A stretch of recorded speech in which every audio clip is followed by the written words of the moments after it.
Hey, welcome to the Going Ballistic podcast, episode number 36. Back by popular demand. Jason, hello, man. How are you? Good, man. Doing good. Catch me up. What's going on, brother? Busy with work and life, as you know. Makes it hard to get out and go do the shooting thing. I did get to go out with my daughter while she was here. We got to go shoot her little 380 and the Glock 19, Oh, nice. What 380 does she have? the LCP. Okay, she like it? Uh, First time she's ever shot it. So I told her, hang on to it. It's little and it's going to be loud. Yeah. So, not necessarily saying for her, but my general advice to people when they're buying guns for women is smaller isn't always better. So yeah, I get it that small guns are easier to conceal. That's great and all, but when it comes to just getting used to shooting and getting better at shooting, small guns are definitely difficult to deal with. And so, believe it or not, women, even with smaller hands, do better with like a Glock 19 than they do with like a tiny little gun. It's just, I don't know, they can be more successful with it. They can get a better grip on it, and it seems scarier, but a bigger gun in the same caliber recoils less than a small gun, and Right. especially when your hands are able to get all the way around it and hold on to it. So that's cool. She likes it. That's cool. I'm glad she likes the Glock 19. Oh, she loves the Glock 19. So ended up going home with her. So she's now the proud owner of it. Well, awesome, man. I'm excited about that. I'm excited. So you're going to get a replacement, right? Yep. I got to get a replacement. Now, you had mentioned that you were thinking about maybe doing a red dot on your pistol. And I'm going to call it now. 10 years from now, that's going to be the norm, guys. It's going to be weird to not have a red dot on a pistol. This is like when scopes first came out. You had hunters saying, "Oh, that's only for like military snipers," and so you don't need scopes. And now scopes are the norm. You wouldn't think without them because it just makes it so much easier. Now there's a learning curve. You got to get used to using a scope and how to zero it and things like that. But man, the advantages are great. And for me, I'm coming around to a red dot on a pistol. I'm still in that transition, but I can already tell that now that I've gotten used to shooting a red dot on a pistol, man, as my eyesight only gets worse and my reaction time only gets worse and slower, I can really see how that red dot's going to help. Yeah, I don't think I'm going to jump into one right now. Um, Especially seems how with the SIRT pistol, I train with iron sights. Yep. So it's Yeah, you'd have to get another red dot for your SIRT pistol. yeah, I would. But I That's gotta funny. say, the training with the SIRT pistol, I know you and I talked about. A lot of people don't see the advantage of it, but it has helped me tremendously. That's awesome, man. I think even right away, when I came over and played with it, I think you were on board, but I think a couple other people saw it and were like, "What is that? It's just a toy?" No, guys. If you first off, you already know that I recommend you shoot a gun empty more than you shoot a gun live, especially when you're first learning. That goes for all centerfire firearms, handguns, rifles, anything like that, because that's where you're going to find your errors. So everything that you do to make a shot good or bad is done up until the point the gun goes click. And when the recoil happens and the noise of the gun goes off, it disguises your bad habits. And I can prove this. When you've caught yourself flinching, which I still do and I still catch myself doing, you don't catch yourself doing it when the gun's going off. You catch yourself doing it when the gun goes click when you didn't expect it to. Right. You're like, oh, I flinched. So right there shows you that you don't see it when you're shooting live. So shooting dry is really good. And that SIRT pistol, SIRT, Jason and I really like, especially when you pair it with the laser app. LASR is how they spell it. LASR app. And it's software you can just put into your PC or your laptop or a Windows tablet, and you can point it at the wall and you can set up your own shooting range at home and you can get faster draw times and split times, and it's really fun. And if you use our last name, you get a discount. I think it's about 10% off, maybe more, I'm not sure. But if you enter Kleckner at Laser App, you actually get a discount on the product. So cool. They support me, I support them. And Jason, you really do believe it's made you better? Oh, absolutely. I mean, we were actually laughing after we first bought it because after you stopped by, we had to have one, so we ordered one, got it in, started training with it, went out with some buddies from work, and my buddy Jeff's like, "Well, let's see if it actually helped you out or not." And right away, right on paper, I mean, you could see how tight my groups had gotten. So did he And go and get one yet?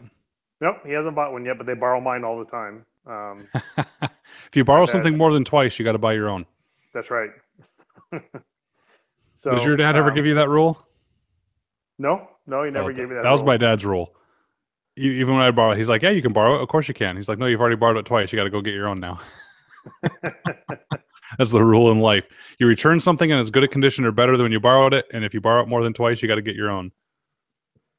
But yeah, I can't say enough good things about it. I mean, um, I was a decent shot with a pistol. I wouldn't say I was a great shot with a pistol ever. I mean, I could, plink around a can or shoot normal. But now Yeah, that I've had this thing and I've been able to refine how I squeeze the trigger, uh, I can shoot great with a pistol. that's awesome. So, since you can tell you get better when you're using it, you can also tell when somebody's not dry practicing, right? Oh, absolutely. Anybody you know that might need to dry practice more? Yeah. I'm just trying to pressure her if she listens to this. You need to practice. And if you don't, it's going to be apparent when you're out at the range. And it's going to be more apparent if, heaven forbid, you have to use it to defend your life because you will be way more stressed than you will just playing around at the range. Practice. It's actually fun. It's not a hard practice to do. I'm actually now for training.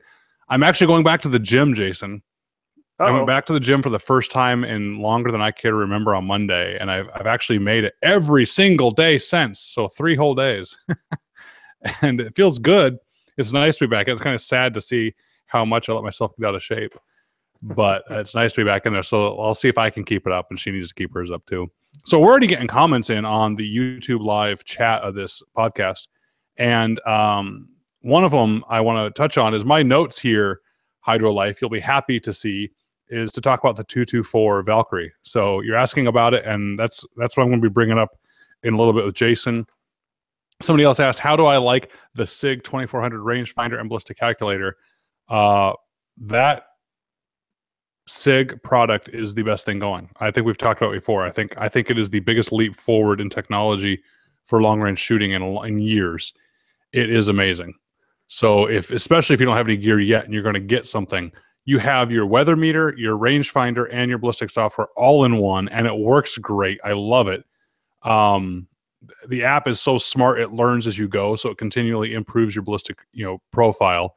And it doesn't just take what your gun does and put it in the app at a certain environment. It actually, you can keep entering different velocities for your temperature. So right at the bottom of the screen, when you have a profile pulled up, it has like 8 or 10 spots for temperatures. So it encourages you that each time you go out to get a new velocity and enter it with the temperature. Because the one thing ballistic software all fail on, except this one now finally that I've seen, is they don't take into account your powder sensitivity. So what they'll do is they'll take your projectile and figure out what's going on in a certain environment. And then when there's a change in the environment, it gets hotter or colder, they're like, oh, this projectile will fly easier or not so easy through the air because the temperature change.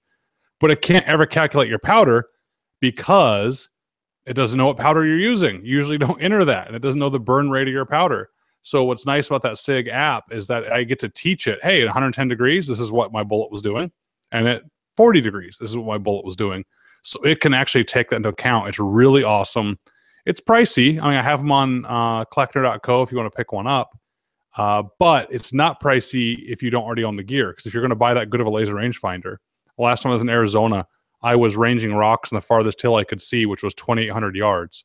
I was easily ranging dirt and rocks at 2,800. So I think the laser rangefinder works. My only gripe about it, 2 gripes, is it uses a weird battery. It's a standard rangefinder battery, but I wished it used like a AA or something that I could actually find, or even a CR 123. At least it would be a little more common than what it uses. I think it uses a CR2 is what it's called. It's a little bit smaller. Yeah. I don't like that. And the other thing I don't like is the reticle inside the rangefinder. The circle that you use to aim is huge. Huge. I mean, like 12 minutes of angle or 10 minutes of angle, huge.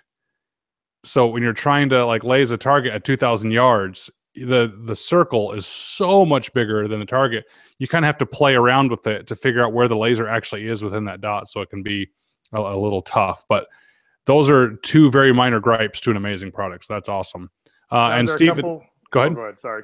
I say, is there a couple different kinds? Because I know I had found one before, and you had mentioned that it wasn't the exact model. Yes, there's a lesser model which is just a laser rangefinder. It doesn't have the ballistic Okay. software. So the SIG 2400 ABS is what he's asking about. Steven also asked he said we fooled him last night. We actually got on, guys. So those of you that wanted to listen to the live podcast, like we got on. I looked like death warmed over. Jason didn't look much better. And we just said, man, we're too tired to do this podcast tonight. So we ended up just staying on for the entire time anyway, just talking to each other. But I'm sorry, guys, we couldn't have done it. He also asked my honest opinion of Savage rifles and why. I don't like them. That's my honest opinion. May they work for you? Sure, they might work great for you. They are definitely a good budget option. So they punch within their weight class. So if you don't have much money to spend on a rifle and you want to get started, and the Savage rifles for you, go for it. It's gonna be a good rifle, and it's amazing how accurate they are for how inexpensive they are.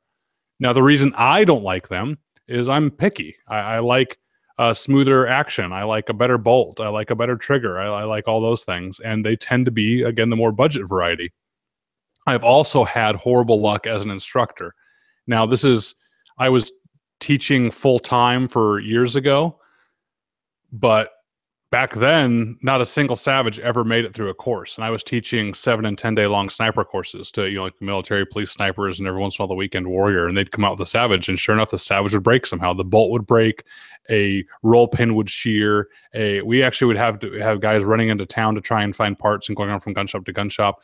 They just didn't quite keep up. They weren't prosumer grade, right? So, I mean, or pro grade. So I have a Ryobi drill from Home Depot, one of those like lime green ones with the lithium batteries. And I love it. It's served me well for like 10 years now and I do a lot of projects. I mean, I like build my desk behind me. I put this wall up with it. I do a lot of things like that. But if I asked a contractor or someone that was a pro, if they liked those drills, they'd probably say, no, it's cheap. They probably want, a DeWalt or a Milwaukee or what's the other one? Makita. So will it serve you well? Yeah, it's that Ryobi served me well, and maybe the Savage will too. So that's the best I can tell you. Go ahead, Jason. What were you going to ask? Oh, I wasn't. I was just laughing because I would make fun of you owning a Ryobi because being in the commercial industry with myself, yeah, those don't work for us. Well, there you go. It doesn't work for you, but it works for me. So the Savage might work for you, and I've never had one complaint about it. I mean, the thing's been a champ. I love the battery life. I love everything about it. But I'm not doing it at a pro or a serious level. If I was using it every day or I wanted to expect performance out of it, it wouldn't work. So that's actually a good analogy I'm going to keep, because normally I don't have the cheaper version of something. But for me, I think I would have wasted money. I've been caught so much flack about that Ryobi drill from my friends, especially since my dad's a full-time professional cabinet maker like his whole life. And all the collectors are into some sort of trade. And I'm sitting there with a cheapo Ryobi. But I'm glad I did it, because for the past 10 years, not only has it been perfect, I would have wasted my money getting something nicer, really, if I look back at 10 years. So for you, for the Savage, go for it. Steve says, I need to get the SIG 2400 to go with my new Tika T3 TAC A1. Fantastic rifle. Dude, I'm glad you like it. I think Beretta's happy. I talked to him recently. I think they finally noticed that I'm out here being their salesman, which I guess is good. As long as I keep making good rifles, I'll keep recommending them. So, and Steven also said, I got rid of my Savage for the Tika CTR. Best decision ever. Hey, I'm happy to hear that, man. I'm glad it's working out for you. Again, these are just my opinions, guys. I mean, if you just asked us about drills, you would have gotten two different answers between Jason and me. So they really are just opinions, so go with it. So what else is new, bud? That's just it, man. Working. I took the El Cheapo out and test fired it after that one pin broke. Oh, wow. Throwback to earlier in the podcast when Jason and I had a contest to see who could build the cheapest AR-15 from scratch. And what pin broke on it? The extractor pin. Mm-hmm. I was shooting it, and I actually have a buddy who's going to buy it off me. And, of course, we go out to shoot it, and... You're going to miss it, dude. I already missed mine. I gave mine away as a giveaway on this podcast, and I already miss it. No, I'm ready for bigger, better things. Like I said, I want to get into the Cerakote thing. It's been fun. It's been a great rifle for what it is. But, no, I'm ready. I'm ready to sell that and move on. All right, good, man. Good. Move on. Move up and on. That's awesome. So, the 19, I jumped topics too quick with the red dot. I was bringing up how red dots are going to be popular and which 19 you're going to get. We had talked about maybe you getting an MOS, which has the adaptable plates for red dots, but you're going to get a regular Glock 19, right? That's correct. So I had the MOS. Great gun. I mean, it shot wonderful. But now my daughter has it. And like I said, with the training that I do, there's no reason for me to have the plate right now. And like we discussed, if I ever wanted to add one, the price difference would be about what it would cost to mill the top of the plate. And put Yeah, if you guys are looking to get a red dot on your gun and you haven't bought the gun yet, and you know what red dot you want, and you're getting a Glock, so I put a bunch of parameters there, don't get the MOS. Do not get the MOS. Yes, it's already milled for plates. Yes, it already has the adaptable plates for you. But the problem is, when you add a bunch of universal options to a product, sometimes you don't get a good result. And the MOS is a bunch of universal options. So what you're going to end up with is a plate that's going to be adding height to your red dot on your slide, which is not ideal. You want it as low as possible. And you have your red dot with the robust screws that it was made and sent with screwed into a plate that's held in with two tiny screws into the slide. So you have a weak failure point where it could break off. And I've heard instances of it breaking off, of sights going flying down the range when people are shooting their gun. So if you know what red dot you're going to get, just send it off to a professional company to have your slide milled, and you can get it done for like $150. The MOS is at least $150 more. So for the same price, if you already know, the only reason you don't want to do it is if you don't know which red dot you're going to get, because each of the companies have a different footprint. And so you got to get it milled for one brand of red dot, and you got to stick with it. So if you're not sure, get the MOS, and then you'll be fine. But if you have a chance, just go with a regular Glock and then just get it milled out whenever you're ready. So I think that's what he's going to do. That's awesome. Yeah, and like I said, the MOS was great. I mean, it shoots wonderful. I've had no issues with it. And I'm really excited for Hunter to get it and actually start shooting and practicing with it. And not to knock her, I mean, she hasn't shot a whole lot of pistols. We've shot a little bit here and there, never as much as the boys. But now that she wants to get into it and go to the range and start practicing, it's going to be a great gun for her. That's awesome, man. And she's got a few fundamentals to work on. I mean, we were out and she was shooting a little bit low. And as we were watching, it seemed like she was jerking that trigger so hard she was knocking the tip of the barrel down, forcing it down. Yeah, low. That's common. And, she would concentrate a little bit more, and then she'd hit, right at the target or, real close to the target. But it was nice, to shoot with her, and she's got some things to work on, but I think she's going to be great. I have no doubt. I mean, she's a collector for crying out loud, right? She's got to be able to shoot. That's awesome, man. Yeah, she's got the shooting gene. So we talked about a way to fix that when you're flinching and anticipating the shot so much. I mean, an old tried and true method is the ball and dummy drill. Ball ammo, just your cheap practice ammo, and then dummy rounds. And they don't have to be the snap caps. They can just be those solid plastic, fake rounds, the dummy rounds. Even if you know someone's a reloader, they can load you up some without the primer. So it actually, has the same weight and feel and everything of an actual round. And just mix them in there. Do it to yourself. Mix them in your magazine. And like I said, you're only going to notice when you jerk the trigger when it goes click and it's empty anyway. So it won't make them not flinch, but at least will let them know when they are flinching. So then they can try and psych themselves out to not expecting the shot to go off.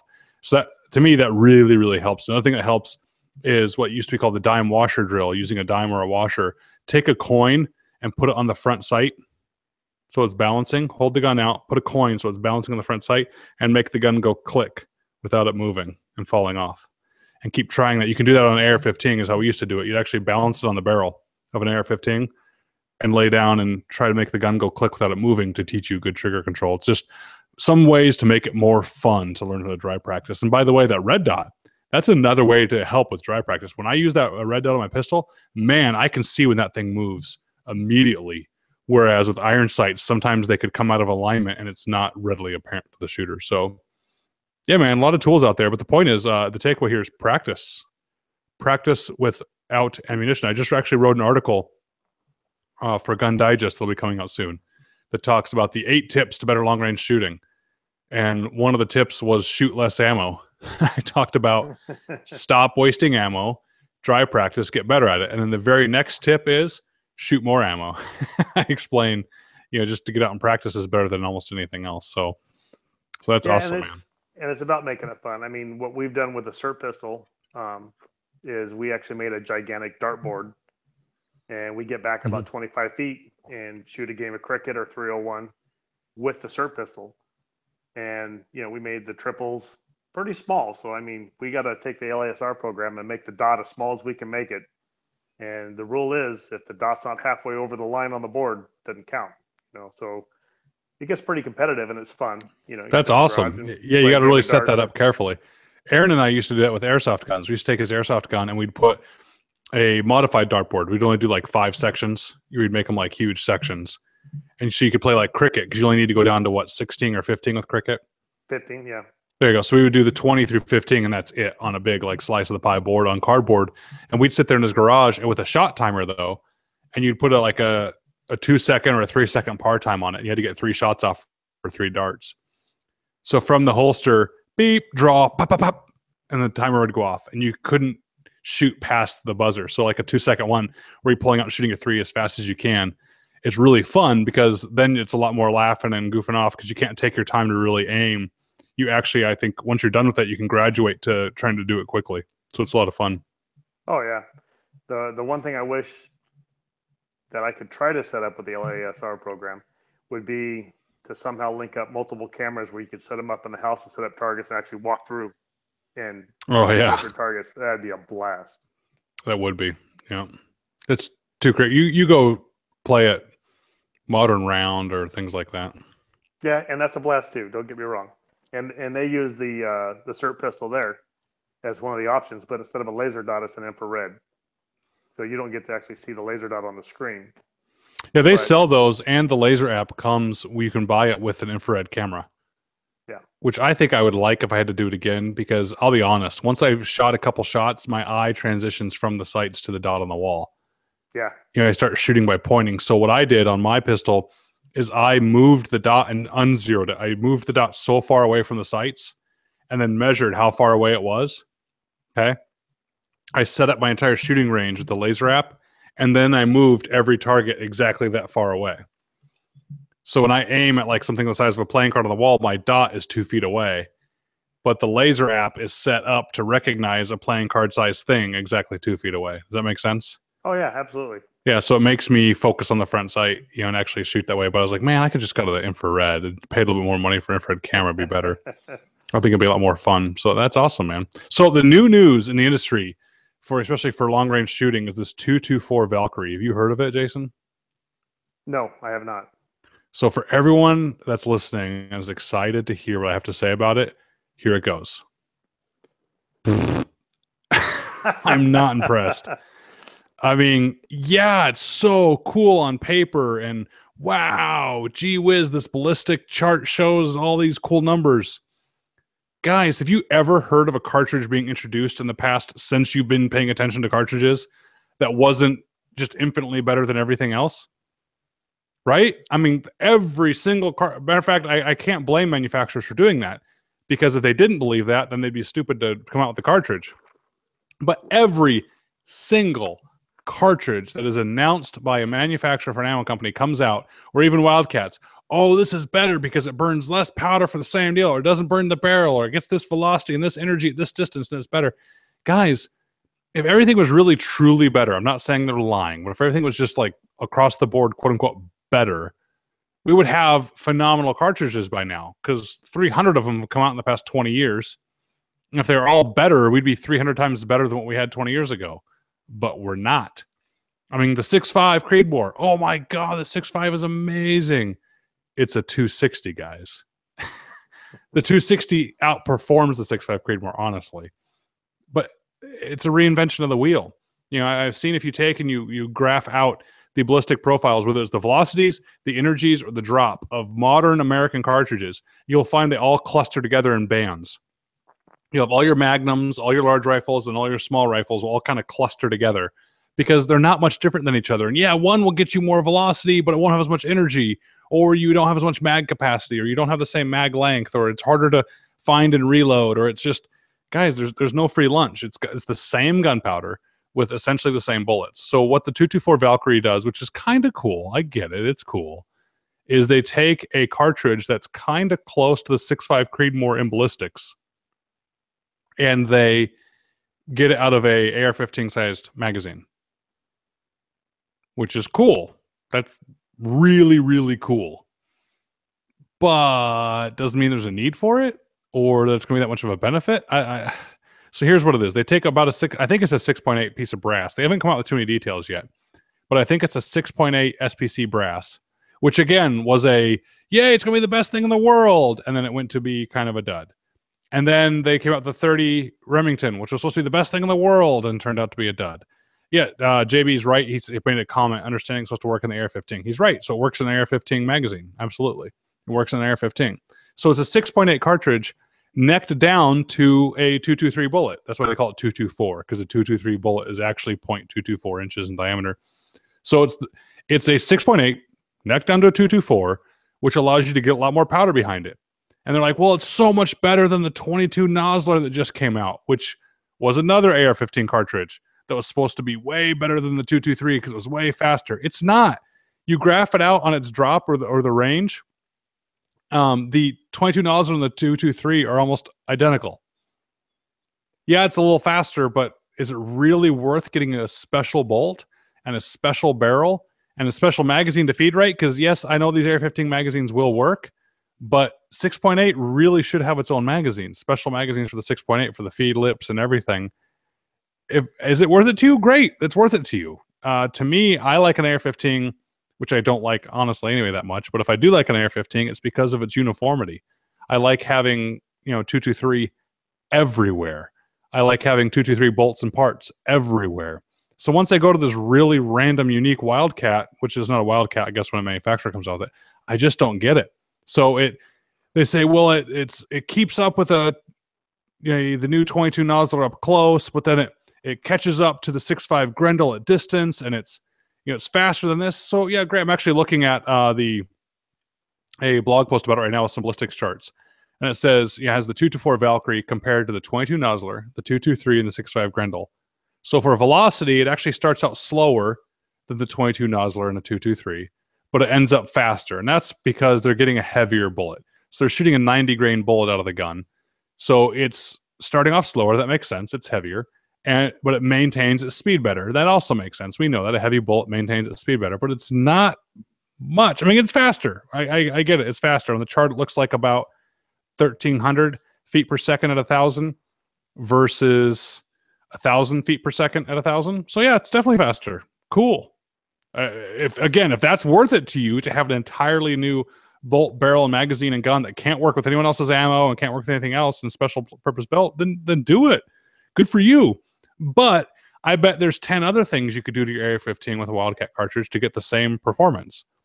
So for energy, it does pretty good with energy. It actually matches the 6.5 Grendel, which means get a 6.5 Grendel. At least with the 6.5 Grendel, you're shooting 123 grain bullets instead of 90 grain bullets.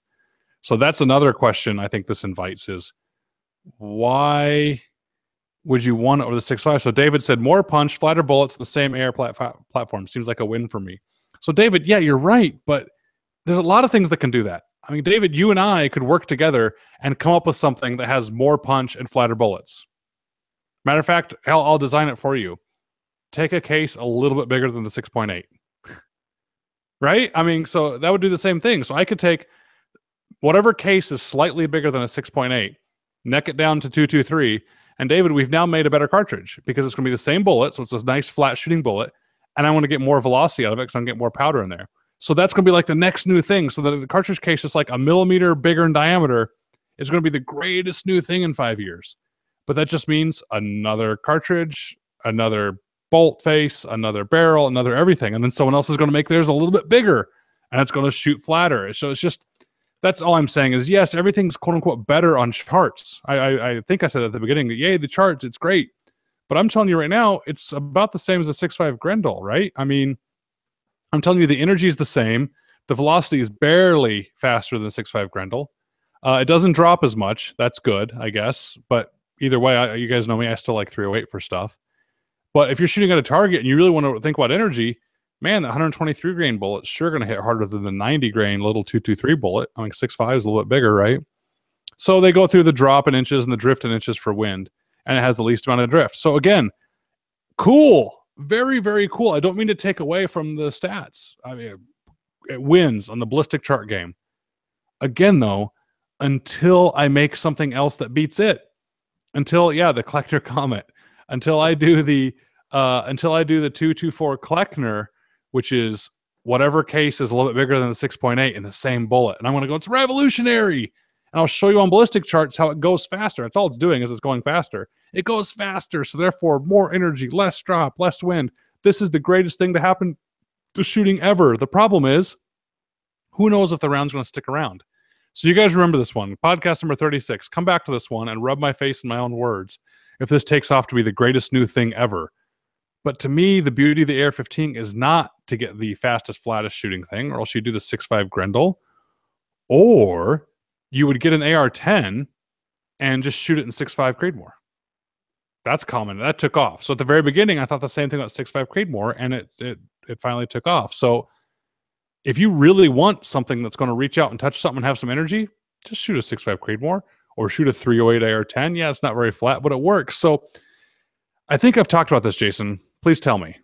Have I said don't chase ballistic tables? Yep. Here you go. This is chasing a ballistic table. So cool. Get it. Awesome. Support our industry. I love you keeping us in business. In fact, we had this similar talk 223 and 308 and 9mm. Yeah. I mean, I want an AR-10. That's one of my next guns I want. Yep. And you were like, well, what about... I have the AR-10 for you to get, dude. Oh, I hope so, because that's my next gun. But you know I can't tell you, right? I do. I know you can. Guys, I'm going to tease you all right now. Hands down, the nicest, best AR-10 I've ever shot. AR-10s have always had problems locking the bolts to the rear or cycling or just functioning or accuracy and stuff like that. A company that you would not think was going to make an AR-10 made an AR-10, and it's awesome. I took it out and did some of the NSSF videos with it. From just the balance, the feel, the weight, the accurate, you guys are going to love it. So I'm going to get Jason and me one, and maybe I'll ask him for like another one to give away. Anyway, go ahead, bud. But we were talking about, you're like, well, maybe you should do 6.5 Creedmoor. And I'm like, nah, I want a 308. I just want a 308. I'm going to probably hunt with it. Just keep it basic and simple. Yeah, and it's so not only keep it basic and simple, because if you want an AR-15, sometimes people have one of those because they want like a Red Dawn gun, or they want a one gun to use for things. I like shooting, and when it comes to having to shoot an AR-15, I like shooting 223 because it's cheap and easy to get. When will I advertise what gun it is? At SHOT Show. That's when they're coming out. So at SHOT Show, announcements are going to come out, and the NSSF videos will come out of me shooting it. And that's the one I was doing. Did I talk about on the podcast that triple nickel drill that we made? The 5 for 5 at 5? All right. Well, we made a stupid name to this drill, triple nickel, because we're a bunch of guys and we thought it was really, really cute. I was shooting 5 at 5 in 5, meaning 5 shots at 500 yards in 5 seconds. And so we had a target out there. We did it over and over. We got a drone in front of me with it and just bang, reset, bang, reset. And right before I pull the trigger for the next one, you'd hear the ding from the last one at 500 yards. Just 1, 2, 3, 4, 5, right, all easily in 5 seconds with this gun. And we got like a drone in front of me with a gun that zipped out to the target. I had so much fun with this thing. We even took it hog hunting. That's how fun it was to go after the hogs with it. So I really liked it. But anyway, yeah, so don't just chase it and get like what's common because it's, end of the world common. No, just you're going to go shoot. If you're going to get one of these, God bless you, go get one. I'm going to have fun going out and shooting my 223. And the other thing is I'm going to practice with it and understand it and know how to shoot it, to where I was shooting in front of some sniper students one time with the 223, showing them how capable it can be at 1,000 yards. And one of them made a comment like, oh, yeah, but there's no energy at 1,000 yards. To which I responded, yeah, you're right. Tell you what, go down there and catch one of these for me to show everybody. He's like, what do you mean? I'm like, go down range. No, go to 1,000. Come on, you're right. There's no energy. It's not even going to hurt. Just go down there and catch it for me. Catch the bullet for me when I shoot it. And of course, some people laughed. And the owner of the sniper school actually turned around the corner and defended me on it too. He goes, yeah, it may not have much energy at 1,000, but Kleckner just hit it. And you missed it 5 times with your 300 Win Mag. Like, what's better, So, yeah, get one. It will do better. I can't even make a good enough analogy here because every analogy I can think of is already perfect. A car or whatever. I'm going to get the one that I can shoot and use. And the 6.5 Creedmoor, as you guys may know, I finally jumped ship because now it's finally commonplace and I can find the ammo anywhere and it's pretty standard. But you want to go after tables, man, get fun and get into reloading and make your own cartridge. You can do it. You can make your own Wildcat and outperform something on the ballistic table. So I don't know. That's my take on the 2.24 Valkyrie is big. I don't know. Same thing with the 22 Nozzler. Now I love the 30 Nozzler and those kind of cartridges, but for me, for an elk rifle, I'm still bringing a 300 Win Mag. You know, or I'm gonna, Jason, I know we differ on this one, but I want to buy something that when I'm in Alaska, I can go to a gas station and buy a box of ammo for it. And yeah, whatever you make might be better than the 300 Win Mag or might be better than the 308, but you know what's really better? Getting good at a rifle and hitting a target and having ammo for it. You know what I mean? So, all right. Rant was long enough on that one, man. Sorry. There's the 2.24 Valkyrie for you. Oh, and last one. No, it's not over. Rant's not over. Everyone is going crazy about this cartridge in the ballistic charts, and everyone seems to forget something. If you find where the ballistic charts data originated, which I had to dig a little bit on the internet to find them, they're getting that performance out of a 24-inch barrel. You know how long of a barrel that is on an AR-15? That's massive. Yes. Oh, no wonder you're burning all that powder from that giant cartridge with a little tiny 90-degree bullet or 90-grain bullet. Yes, I get it. You have to shoot a 24-inch barrel to get this ballistic performance. So again, people are like arguing over charts on pieces of paper about what's better. But in the real world, I thought the idea of having AR-15 is having something that you can maneuver and have with you. You're going to walk around with a 24-inch barrel AR-15. You know what else you could just do?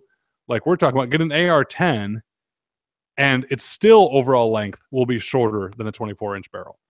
You know, on an AR-15. Right. And that's the beauty of the other thing is people are like, yeah, but it's a shorter cartridge, so it fits in an AR-15 magazine. Well, the whole beauty of the AR-15 is that you can have a shorter receiver. If you're already going to put a 24-inch barrel on it, why do you care about the length of the receiver? Are you telling me that you wouldn't want a receiver that's an inch longer if you could have a barrel that's 4 inches shorter? Oh, yeah. It's too much. I mean, even when I put the suppressor on my AR, you know, for shooting long range, it's long. I mean, and it's amazing what just that extra 4 or 5 inches does. And I get that it might be for gaming, it might be for these shooting matches and stuff like that, but I still believe I'd rather have a 22-inch barrel on an AR-10 shooting 6.5 Creedmoor. So an overall shorter package with more energy at the target, with an easier to find cartridge. I don't know, it's just me. So I'm glad they did it. I'm glad they can get people out buying, you know, ammo and new guns and stuff like that. But that's what the gun industry survives on. That's another thing too, guys. You ever wonder why the ammo manufacturers come out with new cartridges? And if it's not an ammo company that's partnered with somebody. So if it's like Hornady, I mean, not partnered with somebody. I mean, they don't make their own guns. They partner with somebody. So like Hornady often partners with Ruger to come out with a cartridge. I don't know if you ever noticed that. They come up with the whatever Ruger cartridge. Hornady's the one that loads those. Well, the reason they do that, like the 375 Ruger, because Ruger doesn't make ammo. Remington does. Federal does. So these companies that make their own ammo and rifles, they do that on purpose. Of course they want to come out with a 2.24 Valkyrie because you have to go buy a rifle. And I bet I can figure out which company sells a 2.24 Valkyrie rifle. So I don't know, man. I feel bad now. Now I wish I wasn't drinking a beer while I'm doing this podcast and going off on the Valkyrie. All right, Jason, you tell us something. Tell us a happier note. Well, I think one of the next gun purchases, of course, after the Glock and the AR-10, wife was asking me, you know, what do you want for Christmas this year? Thought about it long and hard. And I said, you know what I want? I want an accurate pellet rifle. That's what I want. I want to be able to set up in the field across the way at the house and start plinking the pellet rifle. Somebody talked about that in the comments. I wouldn't let the Kleckner boys shoot at me with a BB gun at $1,000. That's funny. Well, Jason's going to get one. Well, and of course, that's Twi's favorite story is you remember years ago on a camping trip, we were shooting a pellet rifle at a little piece of deer bone on a stump and nobody could hit it. And she grabbed the gun, shot it and knocked it down. Who is this? Twyla. What? Yeah, you and I and her were sitting there around the campsite, and this is her favorite story because we were trying to plink at this piece of deer bone, and I don't know how far it was, 30 yards. And for some reason, we couldn't hit it. I thought that was Aunt Carol. No, that was Twyla. Oh, okay. And Carol will probably take credit for it, but no. Ah, you shouldn't say that. That's funny. Oh, I remember that. I remember that happening. I was sitting there like, weren't we sitting in lawn chairs? Yeah. You, like walked up behind us. Yeah, I Yep. distinctly remember that. Yeah, and then we all set it up so it made Twyla think she hit the bone. Yeah, and that's what I keep telling her. I said, we purposely missed so you'd feel good about it. Oh, I feel bad. She thinks she actually was like the only one that hit it. Yeah. Oh man. She won't believe a word we say. It doesn't matter. It's already in the history books. She outshot That's you funny. and I. That's funny. Well, that's awesome. So which one are you going to get? Which kind of pellet rifle are you going to get that's accurate for you? Dude, I don't know. I've been looking at so many of them, and you and I discussed it a little bit about the brake barrels. I want a scope on mine. So Well, hey, so Edgy Reviews, apparently one, I'd like to promote his channel because he's a fan of ours, so we can support him. He said, get the Gammo Accu 177. Watch his channel on it, shooting at 200 yards with an SWFA and a 10-minute of angle base. Now, that's the one to get. Is it a brake barrel or who cares? Well, I've had issues with my brake barrel shooting a scope. Yeah, so the problem with the scope on a brake barrel, guys, is the scope is on the receiver, and the brake barrel pellet guns, the barrel, you're not guaranteed is going to be the same spot every time. So I completely get that. The other is pellet guns just that you can buy at the store aren't really that accurate. You're not getting like an Anschutz or something like that for Olympic, deal. So I love the brake barrel pellet guns because I like shooting iron sights with a pellet gun. I don't like a scope on a pellet gun. To me, the whole point of a pellet gun is the fun and plink with it, kind of like a shotgun. I don't like a scope on a pump action shotgun to me. Guys that like put red dots on, tactical shotguns. No, there's a beauty and a simplicity to a pump action shotgun. Don't ruin it. And to me, a pellet gun, a brake barrel is fun because it's more fun for me if you and I were sitting around the campsite plinking at cans with iron sights. Is just something more pure to it. But you want to push out the distance, right? I do. I want to push like 100-yard distance is what I'm after. So why don't you make like a potato gun, but like make it really small? I could. I think it'd be cool to make, dude. Let's make our own pellet gun. That would be awesome. Yeah, let's do it. I'd love to make our own. No, like a super like obnoxious off the charts pellet gun. I'm in. So, do you still have your brake barrel? I do. All right, we'll use the barrel from it. We'll take the barrel off. We'll have to figure out. So I use sprinkler solenoids for pneumatic potato guns. You know what I'm talking about? I do, exactly. Yeah. So what you do is, most potato guns, people use like hairspray or some sort of combustible. First off, don't do that because I don't think it works as good. It's not as easy to account for. And I'm speaking from a guy. If you guys can believe this, listening to two collectors talk about guns, you ever see my potato gun, Jason?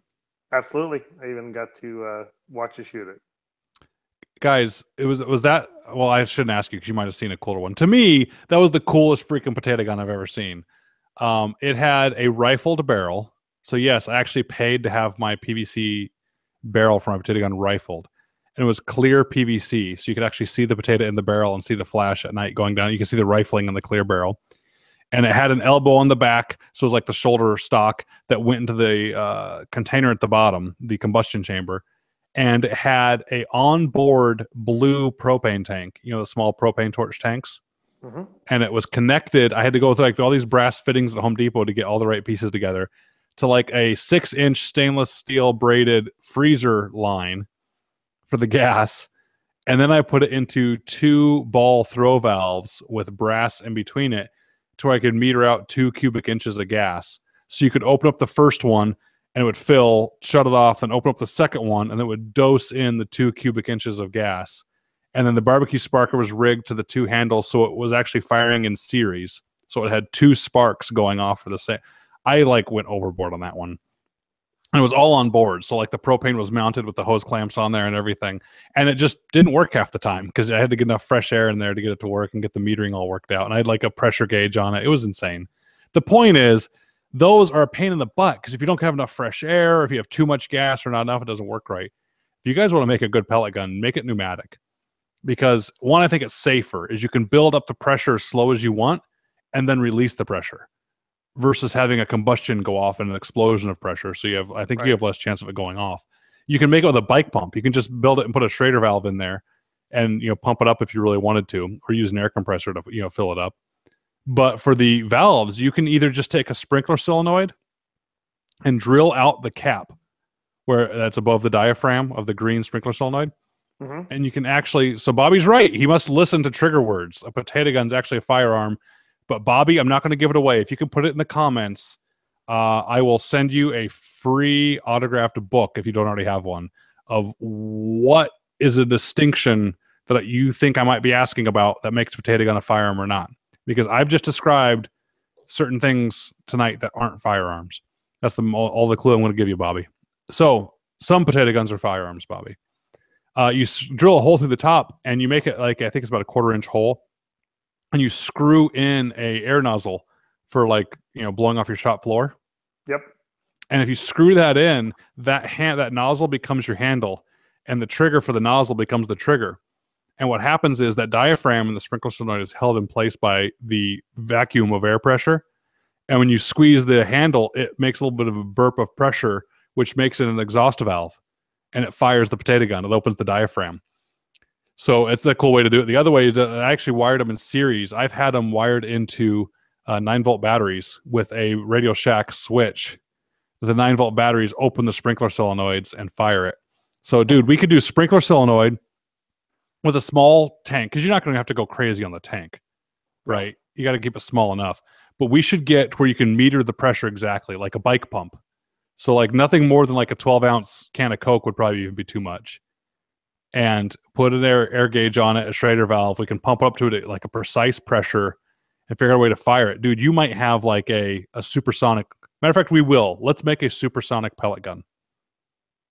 You want to? Yeah, I would love to build a pellet rifle. All right, we just need to figure out how to do the mechanism so that we can load it each time. In fact, I'd be willing to even get a diving tank that you can just charge the cylinder with. Or just use paintball tanks if you wanted to. Yeah, or paintball tanks. But I like the idea of being able to get it exactly the right pressure each time. Yeah, like the new pellet rifles are coming out with, got the big bike pump, it's got an air gauge on it. I mean, yeah, those are PCPs, the pre-charged pneumatics. Yep. Crazy expensive, but yeah. But if we made our own like ghetto fabulous, I just want to get a pellet faster than the speed of sound. Oh, I do too. That would be awesome. And so I'm gonna go look back and see if he answered. So someone said my book sales might suffer. No, I said Bobby, if you could tell me. So all you guys that are answering, you're not getting free guns. Yeah, Casey's right. He said Bobby, guys. You guys all ruined it for him. Maybe someone else could answer. That's funny. Well, I got to shoot an Olympic air rifle a couple years ago. I went and did a job for a guy, and he had one, and we were in the backyard shooting it, and it had a big twist-on air tank. Yeah. But yeah, I would love to plink. Dude, supersonic, like actually where it borderline ear protection pellet gun. Air driven. Yeah, air driven. Matter of fact, you know who used to have a air rifle that like nobody knows about in history? Lewis and Clark. Really? They had not only an air rifle, they had a repeating air rifle. That's amazing. Peterson and Soley or something. I'm saying the name's wrong, of course. Go Google it, guys. I'll put it in the show notes. The entire stock was a tank. So the tank was like a cylinder, a cone. So it went down narrow at the receiver, and then it got wider and bigger for their stock. That was the stock. And they would fill it with essentially a bike pump, like a rudimentary bike pump. And apparently it would take like 2,000 pumps to get the thing up to pressure. Okay. But it fired lead balls. And I think it held 10 or 12 lead balls underneath the barrel. And it was a lever action. And every time you cocked the lever, it brought the next lead ball up. When you pulled the trigger, it let out the right dose of air pressure. And it would throw a lead slug like musket speed out of the gun. And it's in the NRA Museum. And they had that because it was their way to go survive in the backcountry without having to worry about powder. And apparently there's stories of them freaking the Indians out by having a quiet gun. So Steve Ranella covers the Lewis and Clark air gun in some depth in one of those podcasts. Yeah, it really, there you go. Giardoni air rifle. That's what it was. I got the name way off. Yeah, it's real, dude. And like they would freak the Indians out because they put out like clay pots and just thunk, thunk, thunk, thunk, thunk, break all the pots because it didn't have the explosion of a gun. So the Indians thought it was like this, like, you know, magic gun. And so that's one speculation is why they got left alone.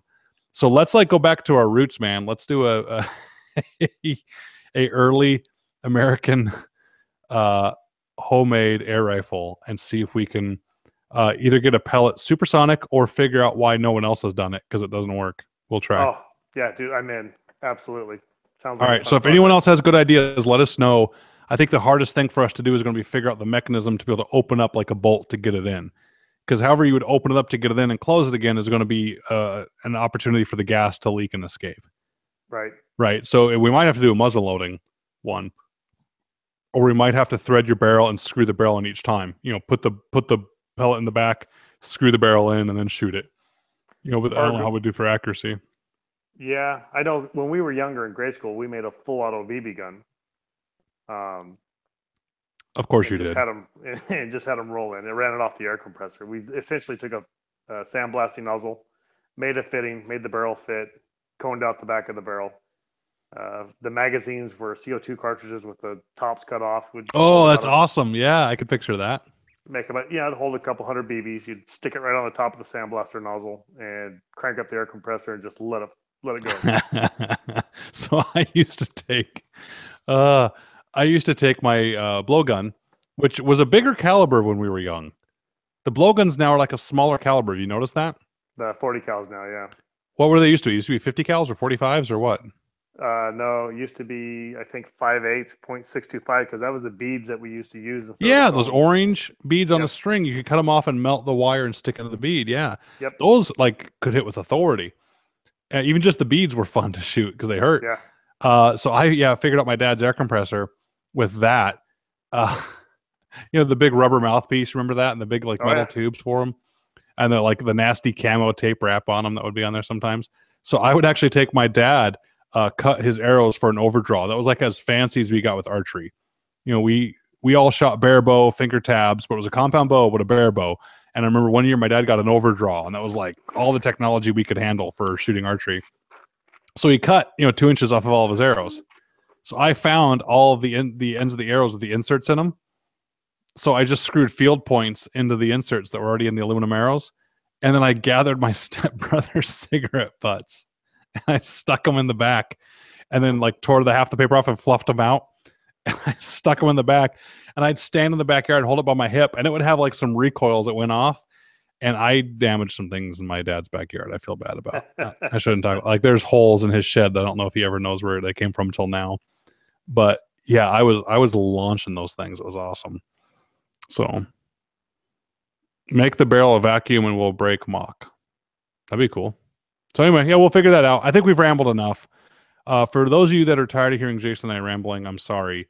The vast majority of comments coming in says you'd rather us just shoot the bull about guns. So here we are shooting the bull about guns. This is like us talking about the air guns is an invite to hang out like in the garage with us with some beers and talk guns. So I'm glad you guys made it. Thank you so much for tuning in. Thank you for Rocket FFL support, Rocket CCW support. I got some stats yesterday that Rocket FFL got 122,000 visits to the website last month. That's way more than I ever expected. And it's because you guys are awesome and you're spreading the word. And I want you to spread the word about this podcast too. I'd really appreciate it. Jason, do you have anything to say? No, I think we've pretty much covered everything except for you've leaked out and got everybody curious about the NAR-10 that's coming. So I know. when is SHOT Show now? So now everybody January, third week of January. Tell you what, I will try. I don't know what Wednesday. If we do a podcast again on Wednesday night like this, I'll try and do one live from the SHOT Show. I'll do it with you. How about that? That would be awesome. And then I'll announce it to you guys there. That'd be great. All right, cool guys. Thanks again for tuning in. Talk to you next time. Take care. Take care, everybody.